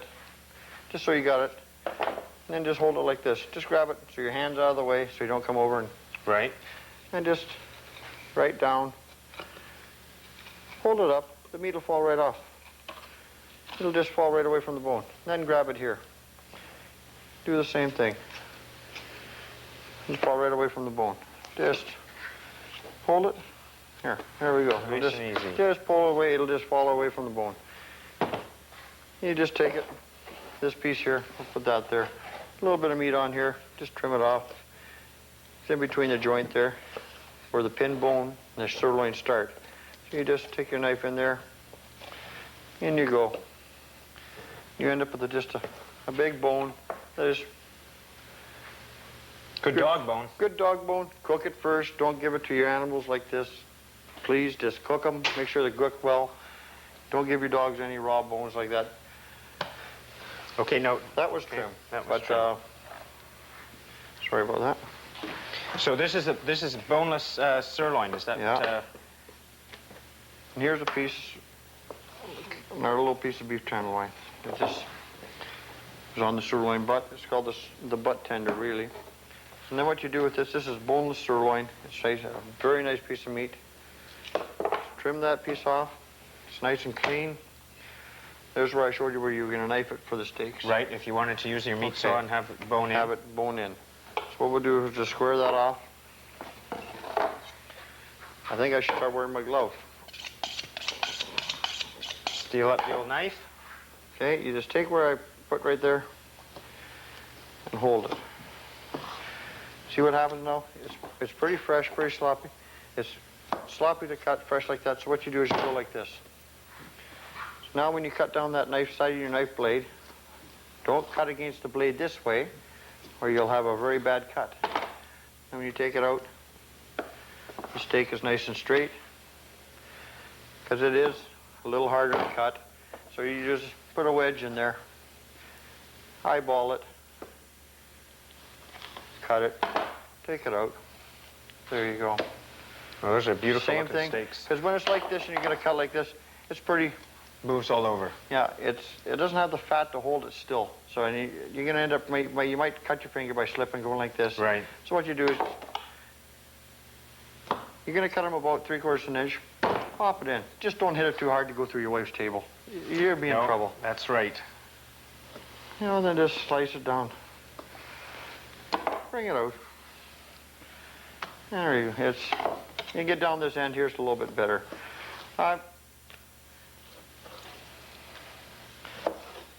There you go. You have nice, beautiful steaks there. They look good, nice and clean. And before you cook any of this meat, I would just take it, run it underneath the tap, wash it. It won't hurt it. Sometimes you get the hair on it, and it's just hard to get it off. It sticks. Doesn't matter what you do. Just run it underneath the tap, because you don't want your kids seeing hair, your wife seeing hair on the plate. She says, I don't want to eat this no more. So there's the sirloins, and they're very nice. Okay, so what have we got here then? We have the hip left. It has a sirloin butt, sirloin tip in it. So what I'm going to do here is we're going to stand it up like this. This is your shank. This is your sirloin tip here. There's a knuckle here, right there. Where that knuckle is, you take your knife, you bring it down. So there it's standing. Have your friend get at the end of the block and hold it. So you don't wobble like this and that. Have your wife hang on to it. And then you just take it. And take your knife right against the bone here. That's all you do. Straight through. There's your sirloin tip. And that's a sirloin tip roast. That's a sirloin tip roast. So you take this, we'll just move it over there. Okay. Got a little bit of a skin here. You just take it off, trim it off. This is not blood. This is just muscle tissue that's congealed a bit. Nothing. You take this, tie it. When you're tying it, you have it so it's comfortable for yourself. Get it right where you're not going to be able to end up with these strings like this. So you want it right in front of you. We're going to get this strong string again. And just lift it up a little bit. Tie your string. There it is, the same motion again. Pull it, loop it. Same thing, underneath. Pull it, fingers there. Left hand is the one you turn. Right-handed if you're left-handed. Like so. Same with this, same to go. Now this is one of the best. This is your choice as well. roast. Besides your prime rib. Your prime rib has a little more fat through it. This is your... And another thing you could do, go down to the local butcher shop, ask them. Oh, they charge you a few cents or a couple of dollars. Ask them for some sliced fat. Put it on your roast, cook it. You'll have marvelous gravy. It'll be moist, it won't be dry. Everybody complains that, oh, so dry. Just put a little fat on it. Just let it cook with the fat. You'll have excellent gravy. A very, very moist roast. I guess the guy could even use bacon for that if you could wrap bacon around it, sure. But bacon works just as nice. Fat's cheaper than bacon. Yeah. So then you're going to take the roast, you're going to face it. At this end, where you took it out, there's a piece of gristle. So what you're going to do is you're going to square it off right here. It goes in the hamburger. This here, little piece hanging there. Try and make it look nice. Nice stew meat. Now, if you're a family of 6, family of 10, you'd cut this in half for a bigger family. But if you want to have three nice 3-pound roasts, you just cut it like this. There's one. There's 2. Beautiful. They're just... That's the sirloin tips. Beautiful. But they are very, a little fat on them, like a little bacon on them, like I said, is good for them. Because they are very dry. There's no fat or nothing in them for keeping them going. Need some drippings for the gravy. Drippings. You gotta have the drippings. Hey. Nothing better than when I have gravy. my potatoes, I like to put gravy on them. Okay. I'll just put those on this side here. Now we're going to take, this is the hip. It's very simple to bone out. It's easy. It's one big shank bone. It has a knuckle here, has an H bone right here. So to make it easy to work around yourself on the block so you're not fighting with it and going like this and wrestling with it and you're figuring who's going to get the best of you, you take it over to the block, set it like this. Right here where you go like this, just take it like this. It'll move. And when you see where it moves right in a joint. Take your knife. Just hold it up. There's a joint right there. See where the joint is? All you do yeah. is pull the knife. Just hold it. Take your knife. Let it just follow the joint. Right where it was Right moving off. over the table there. Right where it's moving over the table. Take your knife. Everybody thinks it's going to fall to the floor. You're going to fool your wife. You can let go of it. It's not going to hit the floor. It's still there. You can come up with a shank. Now you got the piece of meat, and it's easy to look at, easy to work with. You don't have this thing hitting you in the ribs or getting in your way. You have this now, it's a piece of meat. It looks good. Now you're going to say, well, you got to get this H bone out. Well, it's very easy. It's the same way you took the sirloin bone out of the sirloins. There's that bone there. It comes right down here. You just follow it. Take your knife. Follow it. And you'll see that there's a knuckle there, because that's where it joins on to the hip. Oh, yeah. So, all you do is put your knife in there and cut the cord. See, there's a cord right there on the knuckle. You take that right off. So you turn it to yourself. You just hold this here. Just grab underneath here. There's some skin there. You can put your finger underneath. Keep your fingers away from the bone. Just pick it up. Just follow the top of the bone. Just work that knife along. Just work the knife along the bone. Around that joint. Then you're going to have the same thing here. This bone starts here. All you do is just take your knife right along the edge. So you follow it down. That's all you do. Pretty soon it's going to fall right out. So it's there. You have that there. That's off. All you have to contend with now is this bone, and it comes out very simple. So you take your knife. There's a hole here. It's a cavity in the hip.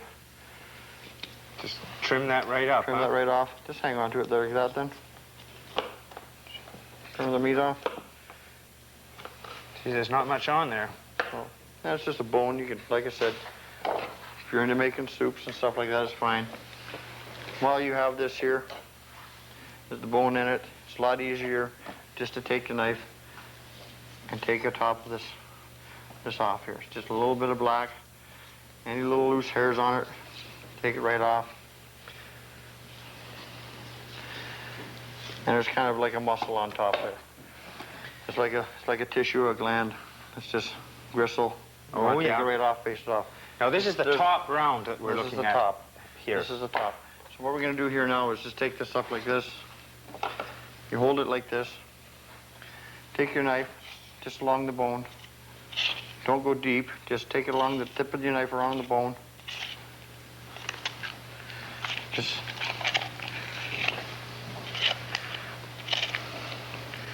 moving along with it, not fighting it out. No, don't fight with it.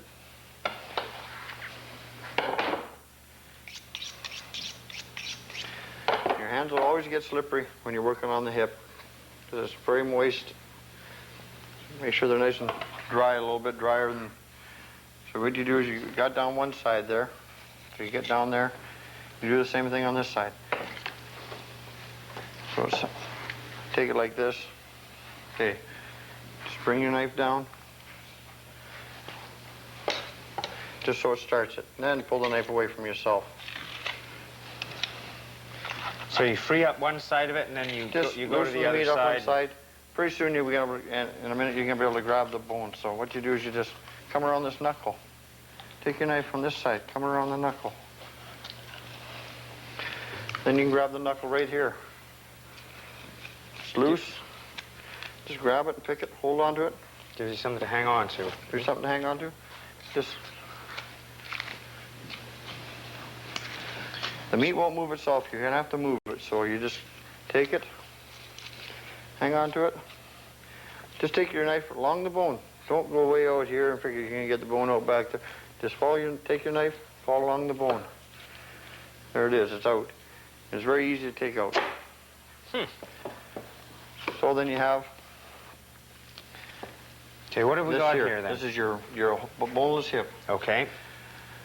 Okay, this here, you take this right off. It's just follow along the seam. It's very basic. You can use it for stew, hamburger, what have you.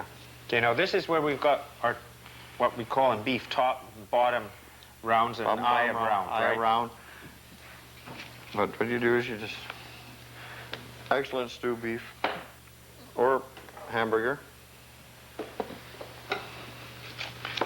We just trim this off here a bit. Okay.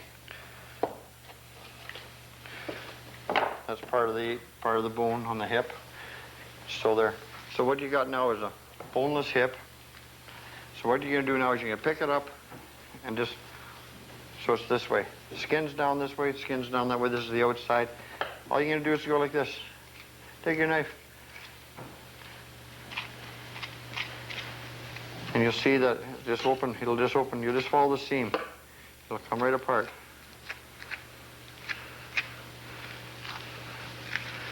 It'll just open right up,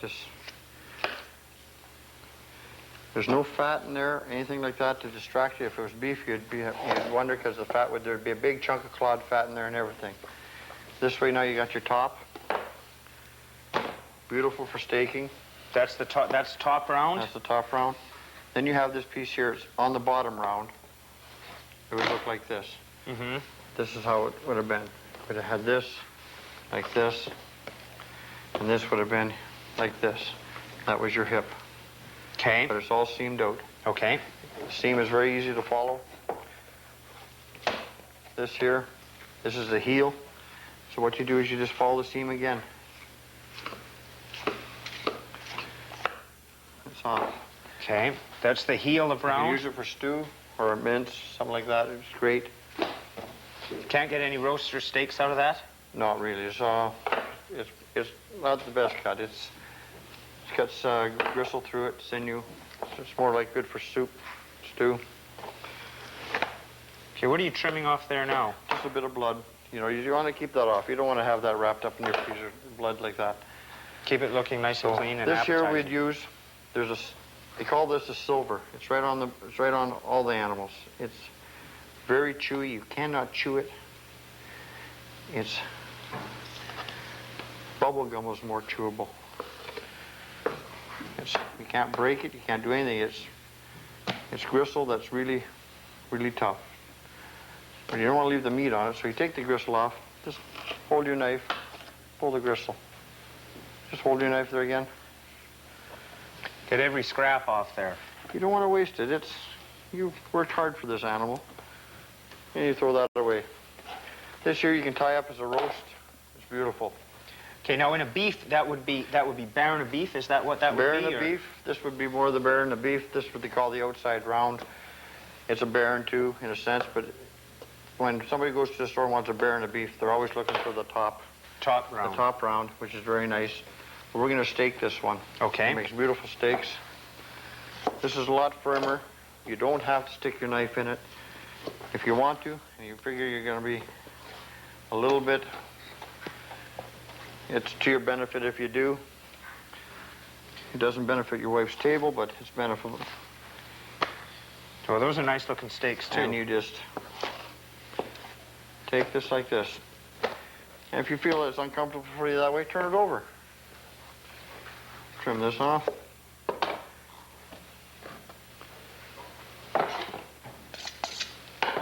Just start your knife. Let it fall. Beautiful.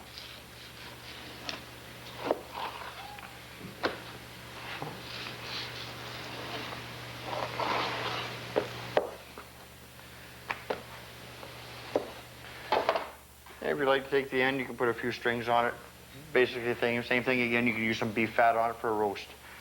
But that can be. We could have done either roasts or steaks with either one of these. But it's very nice. You can use them for a steak. Might as well cut this right through. Okay. How are you doing that? I'll make some room over here.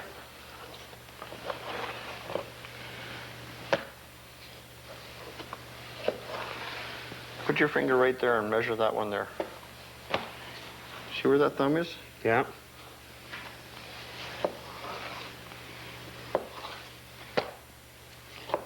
You trust my knife?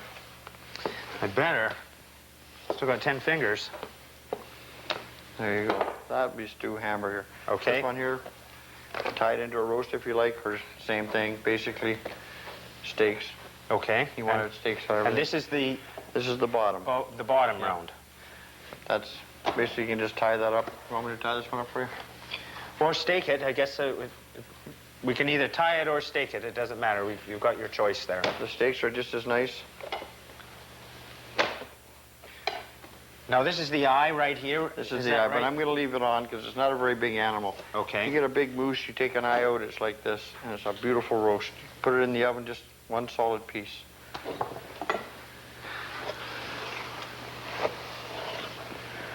You just want to...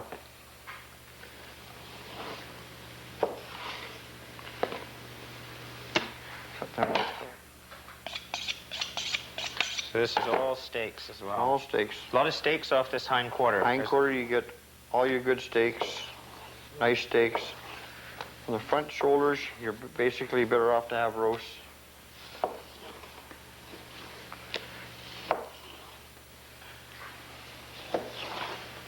It's very nice. You can just... Not nearly as much trim off this hind quarter as what we have off that. I have about maybe 9 pounds of trim in there, where you're looking at close to 30, 40 pounds of trim from the front. Because it's things that you just are not very usable. Well, those are all nice looking steaks too. Then you come to the shank. Same thing basically with the shank.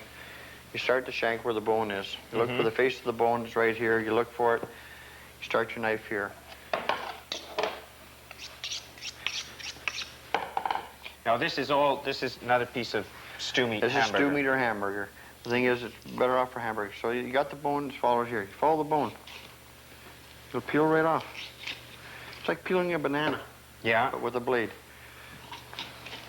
Just work the knife along the bone there. Yeah, turn this around, pick it up, grab it up here so you're not going to hurt yourself.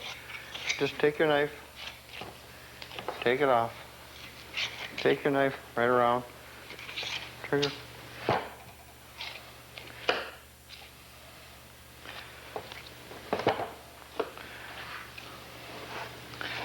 There you go.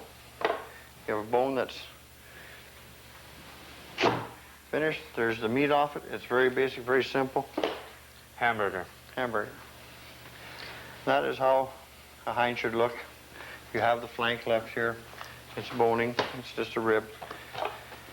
If the flank is very clean, you can use it for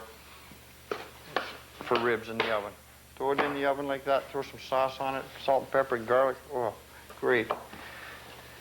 This here.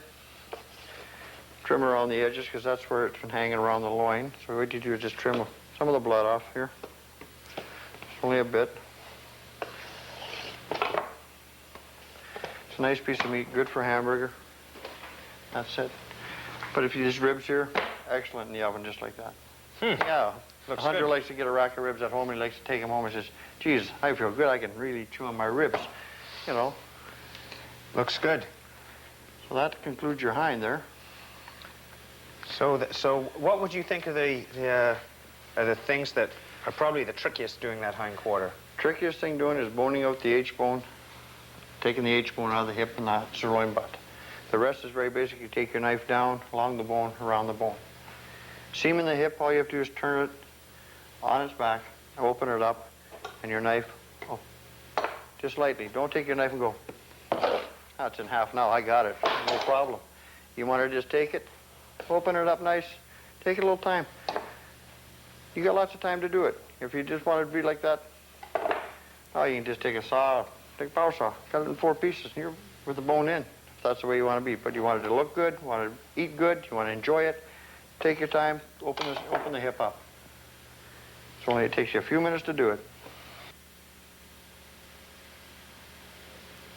Hey, Ben, I'll hold the hook there and we'll put this on the table. Okay.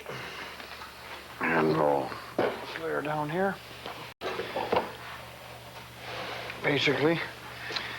Okay, what we're going to show you now is how to bone out an animal.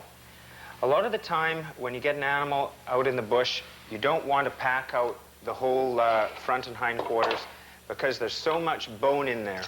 And because of the distance or the weight of the animal, you don't want to take it out. So what we're going to show you here is how to bone this animal out without making a mess out of it. Now, the thing to remember is that although this is a deer, The bone structure is exactly the same for a moose or an elk or a mountain sheep. So the technique will be the same. The size of the animal will just be different.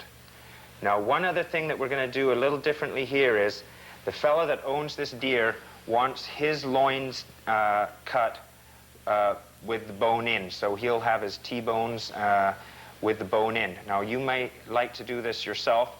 If you don't, just strip the loin off the backbone like we showed you earlier. So, okay then. Well, we'll take the front shoulder off first. Just take it, count up about four ribs. Just knife it. Knife it to this side too. Take your saw so you got it. Just hold on to it firm there. Just go to the bone. So that's... Same thing goes through the blade bone. The brisket here. That's it. So what we got here is just the front shoulder now. What we're going to do here,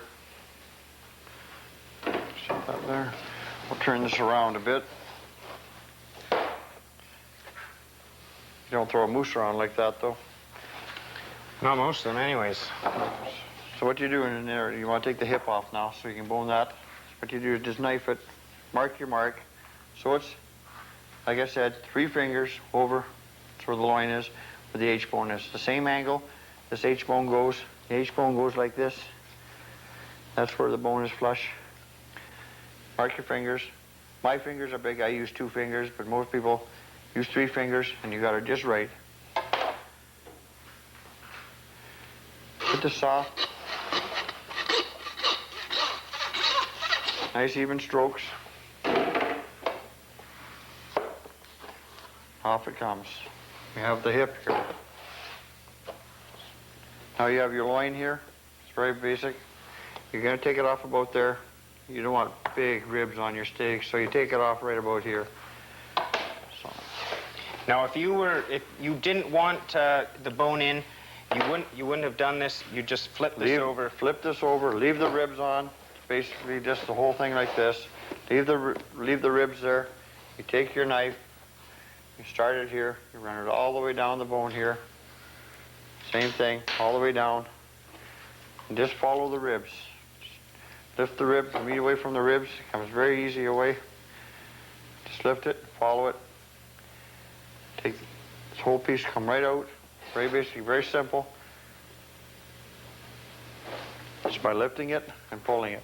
So you just end up with one long solid loin. piece of meat.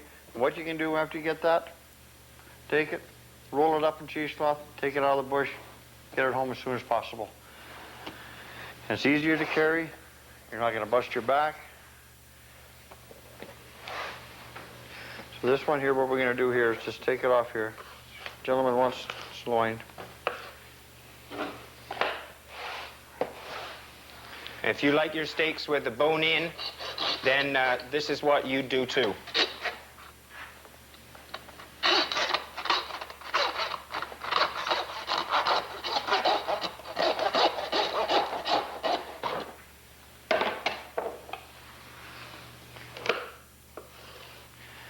There you'd have your loin. You could take it, fold it like this, put it in a bag, or just drop it in a bag just like this. Make sure it's tight.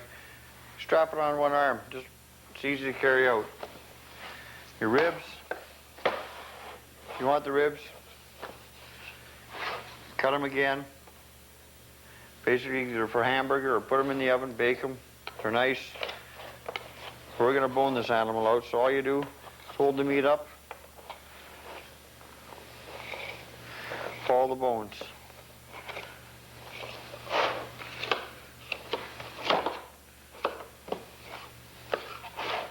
So piece of meat there's right off. Come to the very end rib. Take it off.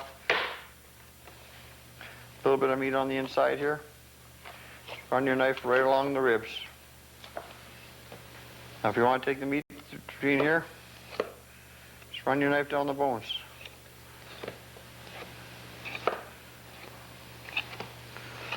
There's not going to be much left on there that is edible. So you just turn it over, So you got the meat there. Grab the piece of meat in between each rib. There's nothing left of it really. This would be trim. Now the hip, what you'd want to do, you're going to bone it out. So you're going to do the same thing that you've done before. You're going to find that knuckle bone. It's right here. You hold it up, just bend it. All you do is just put your knife there, it'll bend. It'll just put some weight on it, it'll pop right off. So you just follow it right around. There's a seam right there. You have one little bone. Same thing with the hip. You do it again. Just as we did before on the moose. That'll never grind because that's bone. Same thing as you do, you follow that H-bone. It's a very small one here.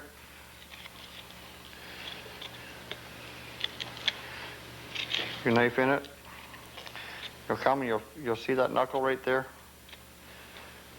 Gotta be a little bit more careful because it's a smaller bone.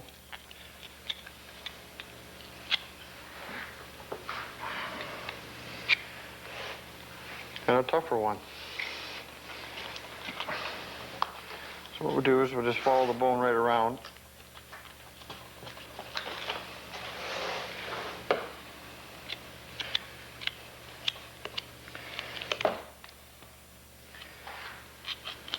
There we go. You just got to get underneath the knuckle here.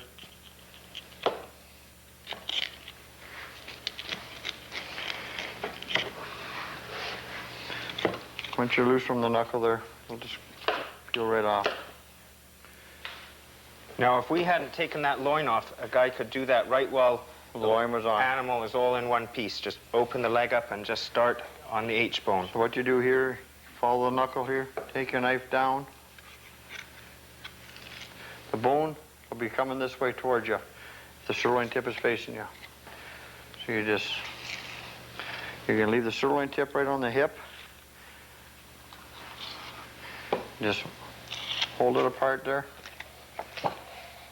Take the bone. Same thing, come underneath it, just follow the bone. Pick it up.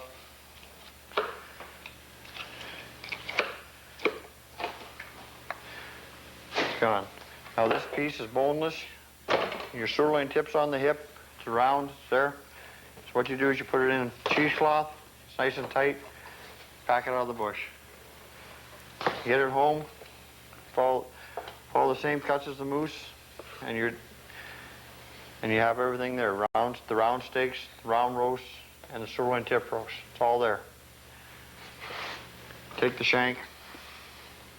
You're trying to cut weight down, so what you're trying to do is just bone out.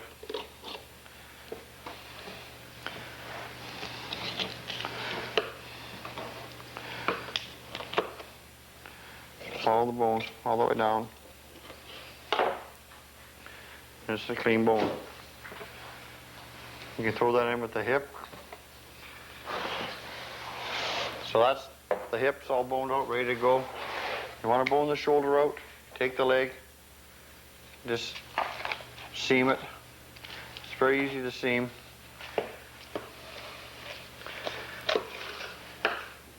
Take it like so. Same with the rib. This is part of the cross rib on the back. It's just mostly bone. Take your knife, start it on the bone.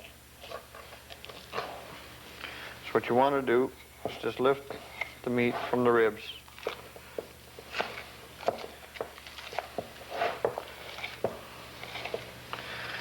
You come down to the prime rib. All you do is follow it right down. It's a small prime rib on a deer. It's a very small steak on it. All you do is just follow the bone. The shoulder is boned out. You don't have to carry that bone out with it.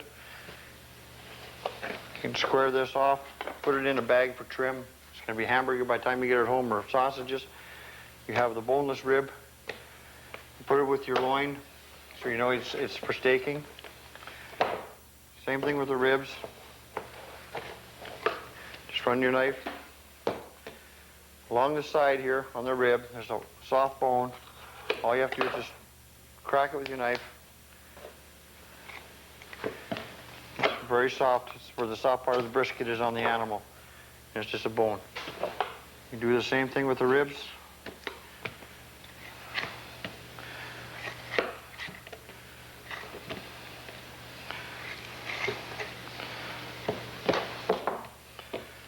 And its ribs are cleaned out again. And you have the shoulder plate here. You can carry it in a bag like this, but you'll find this will be poking you in the back and everything. So what you do is you just find the blade, and it starts right in here. Cut this little bit of blood out. You don't want that in there. Find the blade. It starts right here at the base of this knuckle. Take it right up the joint here.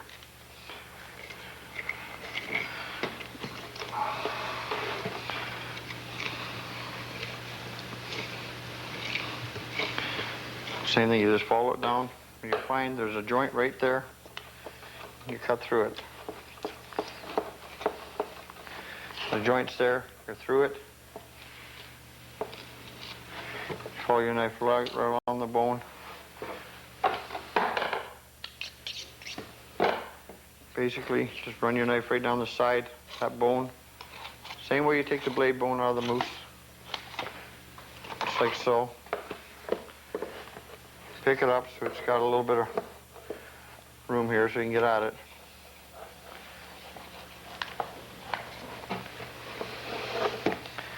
So your bone's right there now. Take your knife, just follow the bone.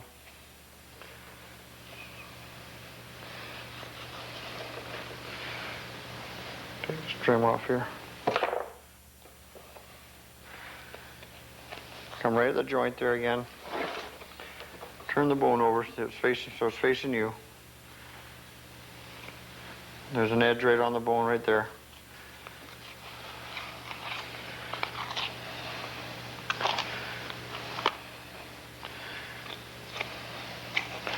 So it just falls right out. Now all you have left is the shank on here. You just follow around the sides of it. You'll come to a bone right there. You just take your knife, put it down flat against it. Same with this, just follow the bone right down. You see this bone has this bare spot here, so you know your knife is going to go right along the side of it. Turn it around so you don't get your hands in the way of it, the knife. Grab onto the meat so you got a good grip. Come up the side, down. Now you got something to hang on to here.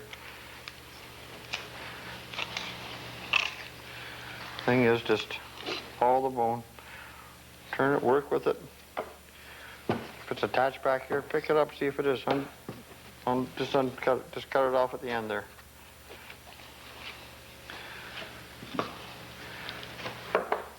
That bone is gone. Now you have the whole front shoulder. Put it in a bag, same thing. Get it home, lay it out. And put it back together. Put it back together. The shank, you'll cut off, it'll go in the hamburger. But you'll have your chuck here. All you have to do is roll it. On a moose, it'd be bigger. You'll see the chuck is one end, cross rib. It's at the other end where the round bone come out. Pretty easy to put back together. And a big weight saving from taking out all that bone. Yeah. Yeah, you still have all the cuts of meat in there. That's done. The loin. We're not going to bone off. I'm going to slice for steaks for the fella. And the same thing as like I said before. Same thing on the bone. Put the bone flush here so you know what you're doing. Slide your knife right down. Same thing. The ribs. Turn it up this way so you can see the ribs are facing you. And just run your knife right along the ribs and it'll fall right off.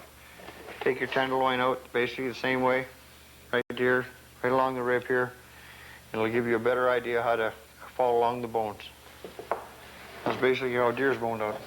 Okay, and just to recap, when you're boning these animals out, although this was a deer, it's exactly the same for a moose, an elk, a caribou, mountain sheep. It doesn't matter. They're just a little bigger. So just think about what you're doing. Don't fight with the knife. Just work your way along the bones, and you should end up with the animal boned out just as we did here. And you should also have the same pieces of meat that you would have had if you'd butchered it conventionally. Okay, thanks, Ray. You're welcome, Ben.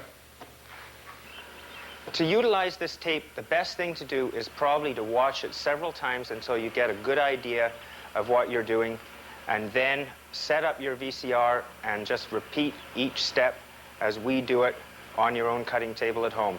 And you shouldn't have any trouble doing it yourself.